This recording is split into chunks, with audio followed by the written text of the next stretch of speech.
आपण पाहताय महाराष्ट्र खबर न्यूज। या बातमीचे प्रायोजक आहेत Shri Ganesh jewellers and Saraf products Pune. Pimpri चिंचवडमध्ये एक धक्कादायक प्रकार समोर आलाय। येथील एका प्रतिष्ठित कंपनीच्या कॅन्टीनमधील समोशामध्ये कंडोम, दगड, गुटखा यासह इतर अनेक वस्तू आढळल्याचं समोर आलं। यामुळे एकच खळबळ उडाली आहे। याबाबत तपास केला जात आहे। याबाबत 5 जणांवर गुन्हा दाखल करण्यात आलाय।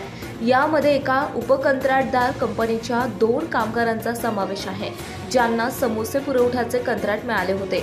तसेच ते भेसळ केल्याप्रकरणी यापूर्वी कारवाई करण्यात आलेल्या अशा अन्य फर्मचे 3 भागीदार आहेत। याबाबत तपास सुरू आहे। यापूर्वी कारवाई झालेल्या 3 भागीदारांना त्यांचे कंत्राट गेल्याचा राग होता।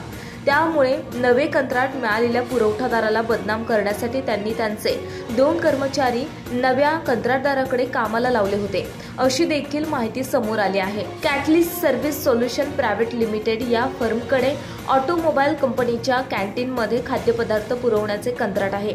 या फर्मने मनोहर एंटरप्राइजेस नावाच्या दुसऱ्या उपकंत्राटदार कंपनीला समोसे पुरवण्याचे कंत्राट दिले होते।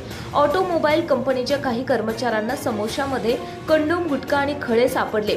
मनोहर एंटरप्राइजेसच्या कर्मचाऱ्यांची चौकशी केल्यानंतर असे समोर आले की फिरोज शेख आणि विकी शेख या 2 कर्मचाऱ्यांनी समोशामध्ये कंडोम, गुटखा आणि खडे भरले होते।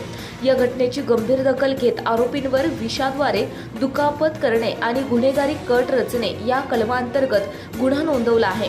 ऑटोमोबाईल कंपनीला यापूर्वी CRA एंटरप्राइजेसला अन्न पुरवठा करायचे, पण ते पुरवत असलेल्या अन्नामध्ये मलमपट्टी आढळली होती। त्यानंतर कंपनीने त्याचा करार रद्द केला होता। या रागातून त्यांनी मनोहर एंटरप्राइजेसची बाजारातील प्रतिष्ठा खराब करण्यासाठी हे कृत्य केलं। त्यामुळे मात्र पुण्यात याची जोरदार चर्चा सुरू झाली आहे। आपण पाहताय महाराष्ट्र खबर न्यूज। या बातमीचे प्रायोजक आहेत Shri Ganesh jewellers and Saraf products Pune.